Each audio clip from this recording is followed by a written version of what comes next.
Wow.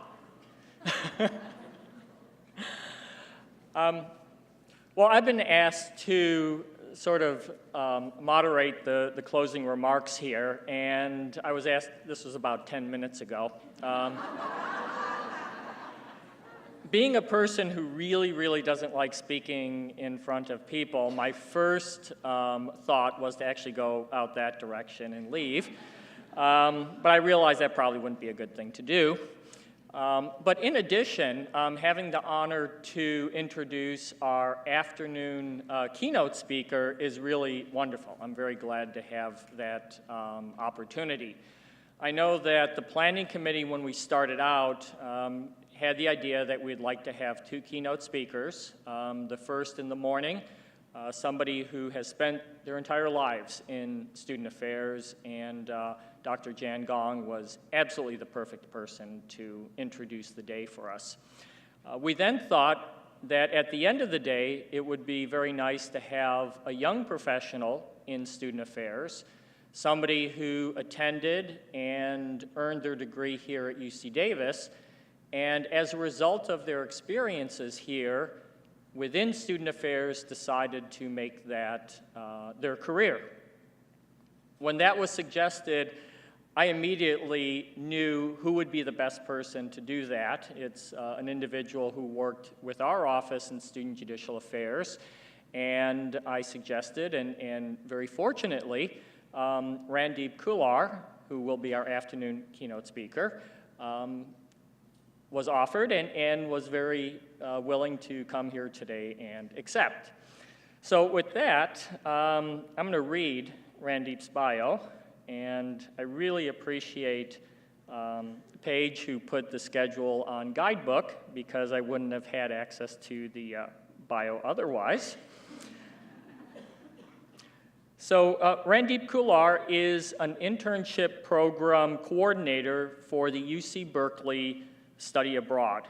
She received a Bachelor of Arts degree in history with a minor in education from the University of California, Davis, and I think it's okay to say in 2007. That's correct. And a master's degree in counseling with a focus in college and career counseling from San Francisco State University. Randeep has experience working with traditional and non-traditional college students at both 2-year and 4-year institutions, and she is currently responsible for assisting in the program development process and coordinating student recruitment, advising, application, preparation, and evaluation for the Global Internships Program at UC Berkeley. And I will also add that you may comment on that she gets to travel extensively as part of that program. So it's wonderful. So with that, I'd like to introduce Randeep Kullar, and let's give her a round of applause.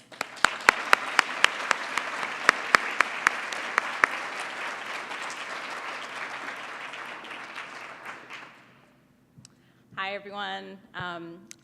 First, I want to take a minute to say thank you, Dawn, for introducing me, and thank you to the State Aid Committee to inviting me to attend, and it's been great, actually. I've gone to a few of the State Aid presentations at Berkeley in the past few years, and being able to come today and see and participate in the State Aid here at Davis has been great. The workshops have been great. It's amazing to me to think about how much experience we have. Sorry, is it echoing? Should I? Want to make sure that the sound is Oh, okay, sorry. So yeah, in terms of the experience within a room full of student affairs professionals, just within a campus is amazing. So it's great to have something like State Aid where we can stay here and not spend hundreds of dollars to travel somewhere else and pay for a conference, but utilize the expertise we have within our own department or our own division. So it's great that Davis has been able to do this. And again, thank you for inviting me. I've learned a lot myself about various different topics. So when Dawn initially invited me to speak, I was a little in shock. I'm like, oh wow, keynote speaker. What am I going to say to a room full of professionals who have been in the field for years? And I was telling my coworkers at Berkeley about this, and one of my coworkers gave me a great piece of advice that I decided to take, which was tell your story. And people will take from it what they need and what they want. So that's my goal today, to tell you a little bit about how I got to where I am, the role that Davis played, the role that the Student Affairs as a division played in my career advancement. And hopefully that will resonate with some of you and will, will resonate with you, I guess, in some way, shape, or form. So I'm assuming all of you wanted to be in student affairs. That was your goal growing up, right? Everyone wanted to do that. I know I did. And no, I didn't. I'm Indian. I wanted to be a doctor. And I actually did for a really long time until I hit high school and I realized I don't even like science. So I don't know why I wanted to be a doctor. So I thought, hey, admissions time is coming around. I got into Davis. I love history. I love learning about history. I love reading. So let's do history. It's a great prep for law school. And my parents will be happy with that, too. It's another great career for Indians to go into, right? So I decided to go into history. And my first year at Davis, I remember sitting out in the quad, was bored one day, reading the Aggie. The Aggie was great entertainment when you're bored and don't really want to study. And I happened to see an ad for the Campus Judicial Board. And for those of you that don't know, the Campus Judicial Board is a group of students and faculty that actually come together. They're appointed by the Vice Chancellor of Student Affairs, and they hear cases of suspected misconduct, and they also do outreach to the community about academic integrity and basically education and whatnot. So reading the Aggie that one random day actually ended up being a huge career changer for me. Didn't know that at the time, but it did. So those of you wondering about marketing techniques, ads work. Definitely works for me, and we definitely utilize it at Cal a lot. What I love about that moment, about me seeing a random ad, some random day sitting on campus, is that it plays perfectly into one of the career counseling theories that I'm a real big fan of. And many of you may have heard of it. It's called planned happenstance. John Crumboltz is the main contributor to that theory. And it talks about the role of chance in our careers. And that's exactly what happened to me that day. Saw the ad, made a decision to apply, and that ended up having a long-term impact. Similarly, I'm sure many of you had been in situations where you've come across an opportunity or two just because you happened to be in the right place at the right time. And you made an active decision to actually take advantage of that opportunity and take the next step. And what the theory of planned happenstance basically says is, yes, unplanned events happen occasionally, but what's important in terms of our careers is that we're able to recognize that opportunity for what it is, and that we plan to actively take advantage of those opportunities and even create those opportunities for ourselves. And that's important for our students, but also for us in terms of our own careers to understand and be able to take advantage of when we are thinking about our professional careers. So CJB, I applied, got called in for a group interview, advanced to the next stage of an individual interview, and at that point, I was pretty sure I wasn't going to get the position. They asked me a question, which was, if your roommate told you he or she cheated on an exam, would you turn them in? I said no. The obvious answer to a question like that is, of course I would turn them in. Why wouldn't I? I'm, applying for a position with the Judicial Board. But I was honest. I didn't feel comfortable doing that, and I told the board that, yes, I would maybe talk to my roommate and say, hey, it's probably not the best of ideas, maybe you should report yourself, but I personally wasn't going to be the one to go into Don's office and say, hey, my roommate was cheating. Can you please do something about that?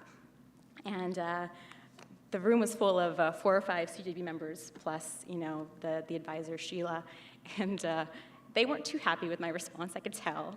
They asked a few follow-up questions to get me to possibly change my response. Didn't happen. I stuck to my guns.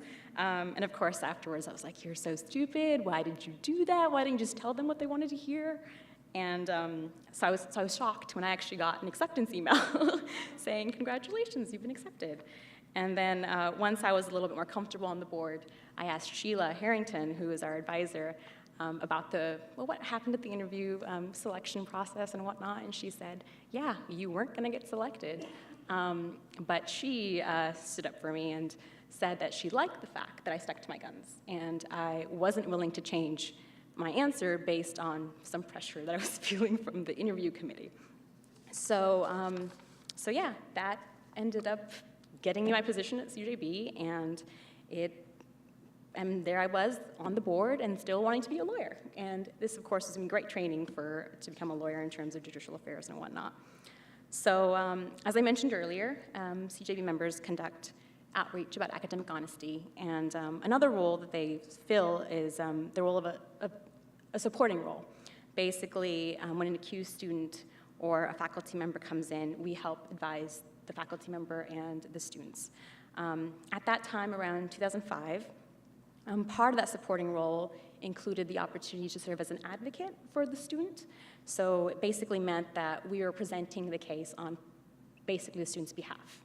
And I wasn't too much of a fan of that process, and I felt it got a little adversarial at times. So I decided, based on that law wasn't for me. I wasn't going to do it.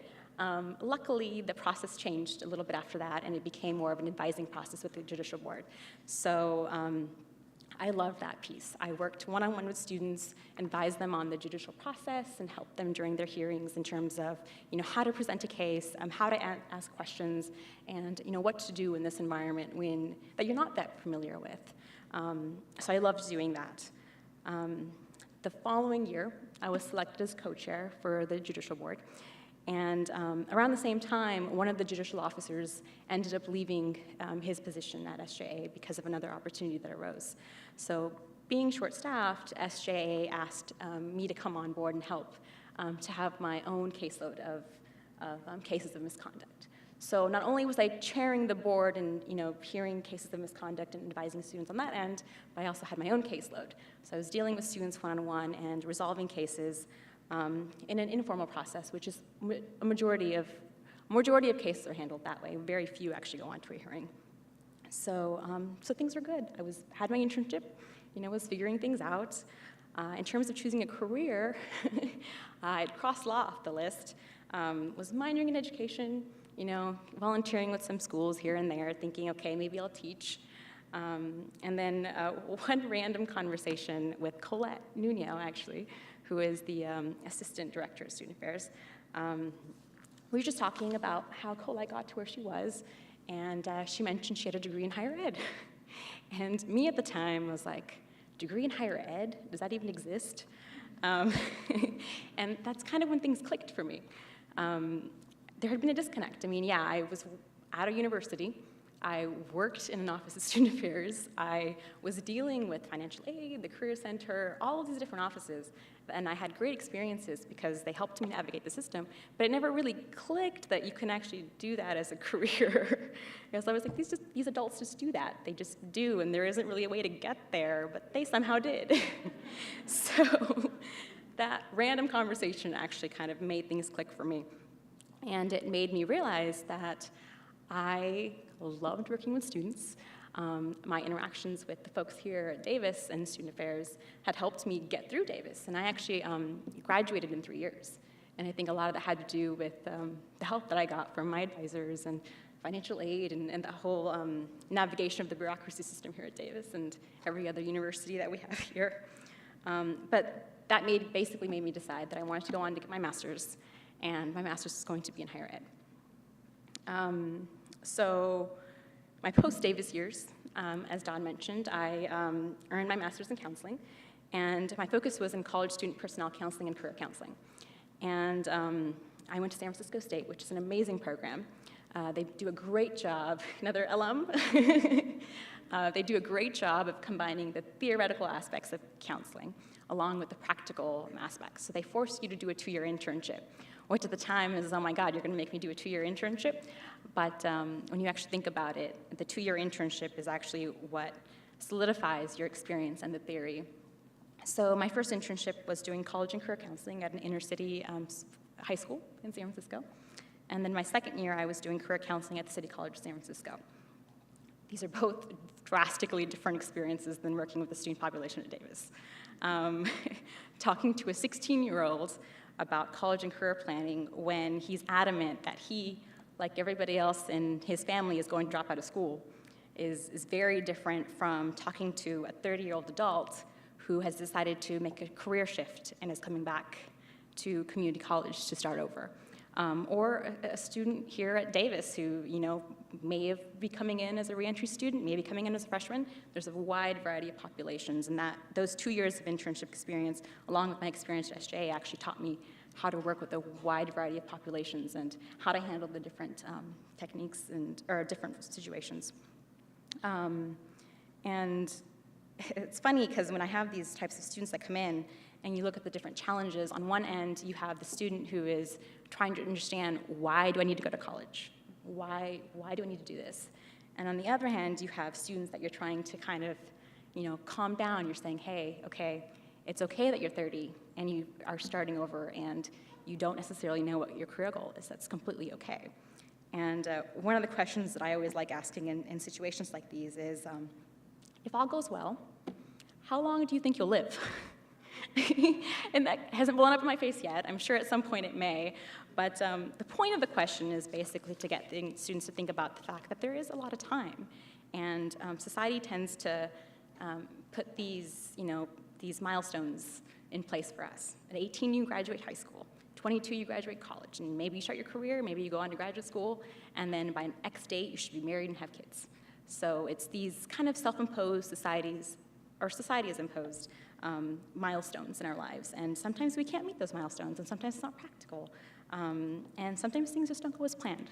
So I think a lot of what I got from that experience is learning that it's okay to not have these set milestones and that it's okay to move past that. So come 2010, I'm graduating from my master's program. And though I didn't technically have much paid experience, I had a few student worker positions here and there, I had 5 years of internship experience in student affairs.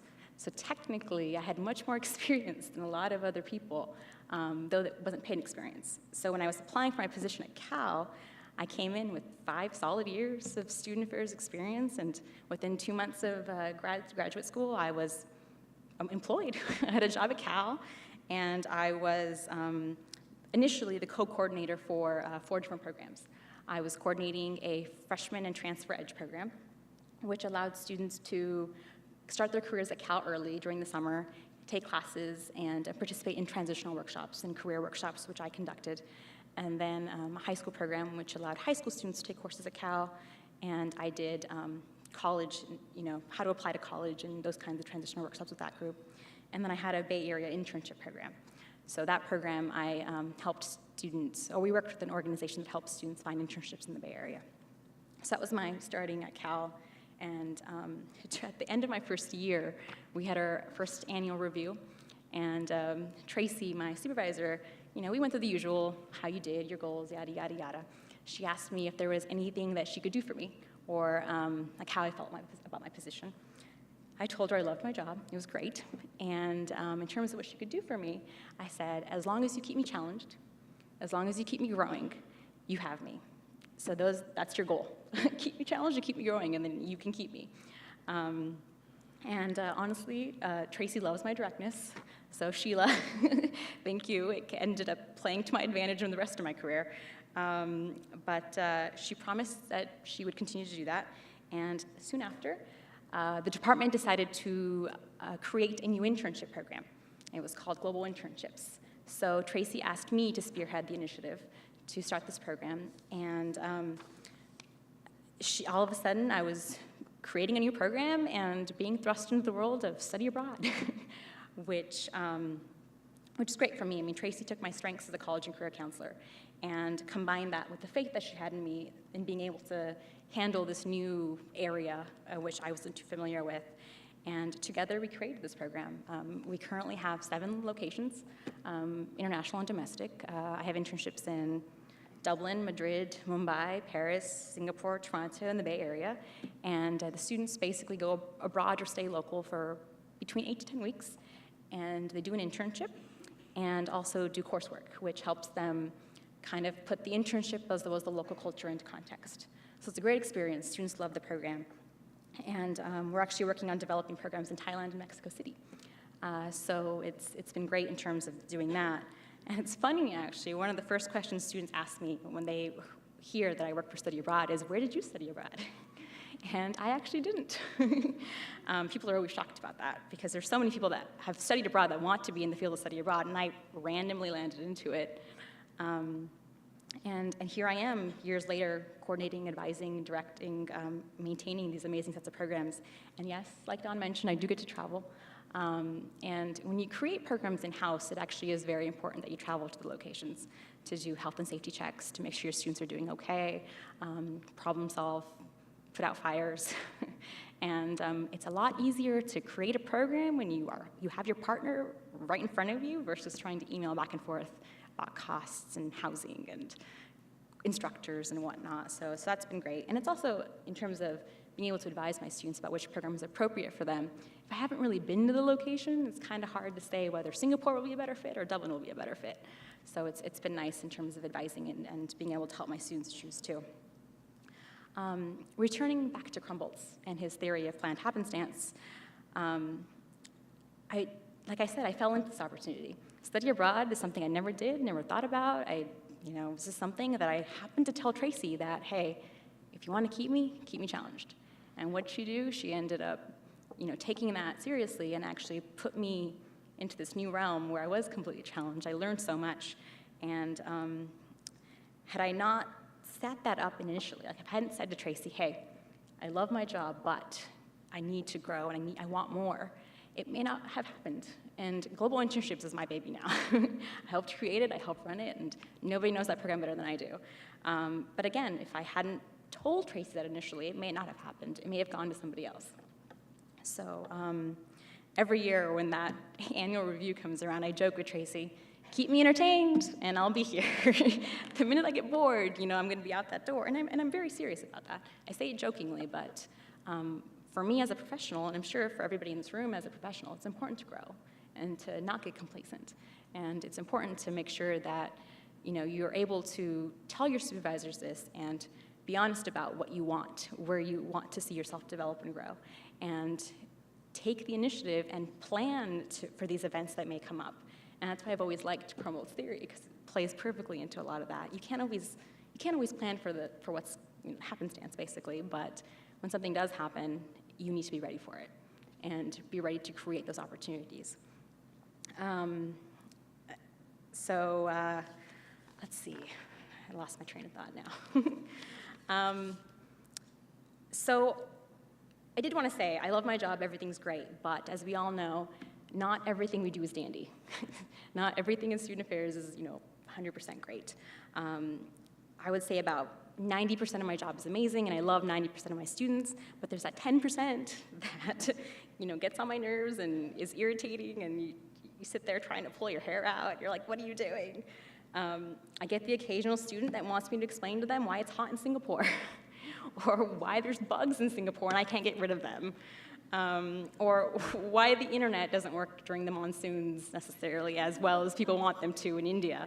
And on the administrative end, I have partners who wait till the last minute to get my students their visas, and so my students are emailing me freaking out because they don't have their visa for Singapore yet because their partner hasn't given them the paperwork. Or Disbursements decides to email or mail a check to Dublin instead of wiring a check to Dublin, or wiring money to Dublin, so my faculty members on the ground have no money to pay for my students' excursions. So we all deal with issues like these, and at the end of the day, despite that 10% of fires, issues, and whatnot that come up, come August, so actually a week ago, my programs ended. They're all summer programs. They ended. I got all my grades in. Everything's in and dandy, and I know my students are back safe and sound. I've heard great things about the programs. I know they've learned a lot, and that's the feeling that I know that makes me happy, and it makes me realize that I make an impact and that what I do is great. And my students love me for that, and they love all of us for that. I mean, even though we may not feel it as much, they definitely do appreciate us. And all in all, the field that we work in is great. And as Jan mentioned earlier, as student affairs professionals, we're the front line. We're the ones that students see first. We're the ones that see the issues and the problems and that get the thank yous and whatnot. And what we do or don't do makes a huge impact on students' lives. And whether that's helping a student experience a whole new world by going abroad or simply telling them how you got your degree or what you did, it makes a difference. And you never know what you're doing and how that's going to impact the student that you're talking to. So it's important that we continue to present, to attend, and to learn from each other at events like these. So not only so we're better informed about what we're doing in our own careers and the way we work with students, but also so we can grow as professionals and help ourselves. You can't really help students if you can't help yourselves, right? So in closing, I wanted to say thank you again for everybody, or for the State Day Committee and to everybody for inviting me here. And I hope that my story had some useful tips and you found it somewhat relevant. And thank you.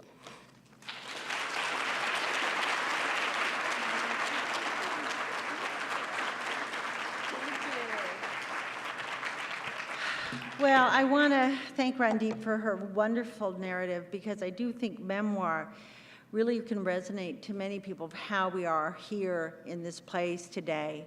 And I think for many of us, it is happenstance. It's that moment, that recognition that being with students is really the most important thing in our lives and how important our actions are. So I want to say today that I want to thank everybody who made this possible. I need to acknowledge a planning committee that in a couple of months, under the guidance of Emily Prieto and the support of our staff, Brittany Dierig and Avita Alawali and Letty, were able to produce miracles. But let me just acknowledge all the staff here in Student Affairs that really believed that we could do a State Day, hopefully that could rival UC Berkeley's. And see, we have a testimony here. I'll remember that. I'll tell that to Harry LeGrand when I see him. Timo Rico, thank you. Where are you, Timo? Is he here? Thank you, Timo. Hope Medina, is Hope here still? Where's Hope? Thank you, Hope. Andrea Gatan, is she here? Thanks, Andrea. Donnell Davis, I saw her this morning, but she was also involved. Paige Van Lint, is she here? Thank you, Paige. Sarah Hahn, I saw her earlier on, but she may have had to run back. Thank you, Sarah. Nefertiri Cooley, where are you, Nefertiri? I saw you there. Jeannie Wilson, where is Jeannie? There's Jeannie. Andrea Hansen from the ICC, she here? Thanks, Andrea. Marcy Kirk-Holland. Marcy's probably back at the center. Don Dudley, our wonderful MC. We need to really recognize what an amazing accomplishment he did for this closing. Britt, Samita. And then we had Sherry Atkinson, Sherry. We had Joshua Horry from the Student Disability Center. Joshua. And finally, we had, actually two finalists. We have Leilani Kupo. Leilani? Thank you, Leilani. And Francisco Gomez, who's our student assistant to the Vice Chancellor. All of these individuals spent a lot of time not just planning this program, but also looking at all the proposals that were submitted. And I have to tell you, I went to every single workshop. One, I arrived late, but I got a quick summary of it, and that was from Andrea, who was so kind, and I felt so bad. I was so excited because what he provided me with tools that I need as a leader to go out and spread the good news. We are doing an amazing job here in Student Affairs. We are doing cutting-edge work. And in that context, as Cindy Spear and I go out, actually right after today, we're driving down to Fresno to talk to some donors, I have various narratives in my mind of how we are really addressing the needs of our students, not only in financial aid and in terms of coursework and advising, but also in terms of how we're treating them with the greatest respect in terms of their own identity, how we're looking at issues of spirituality, how we're developing programs that allow them to experience leadership through rafting or programs that allow them to experience as international students a sense of understanding of culture. And we're doing this daily. We're doing this even when we're not working, thinking about how we can improve student lives on our campus. I want to tell you that this is a beginning, hopefully, of a tradition. And I'm hoping the next State Aid Planning Committee, I'm looking around the room here, that the next year will also bring new committee members who are going to see how we can continue moving forward, learn from each other, and also create the new pathway for leadership, because I'm hoping that in the context of these new connections and collaborations, we're creating also a pathway for new leadership for the division and new areas where people want to explore that I think is important. When we heard our speaker, Randeep, mention, you know, we need to keep you all. And the way we're going to keep you is creating those opportunities. So I'm hoping this creates this broader discussion and opportunity for all of us to collaborate and to grow, to help mentor those who are working with us, for those who are looking at the path, their path in maybe a shorter term, and those who are beginning a path like Randeep. I hope we can start bridging. Those bridges will be people like Jan Gong, who brought the legacy of what the theory and the practice is and helped us understand the importance from her many, many years, and those like Randeep, who are emerging professionals. And I think if we can start bridging these gaps, we're going to have leaders that are going to be at the cutting edge of student affairs. So thank you so much for coming, and we have a wonderful reception to close today. Thank you so much.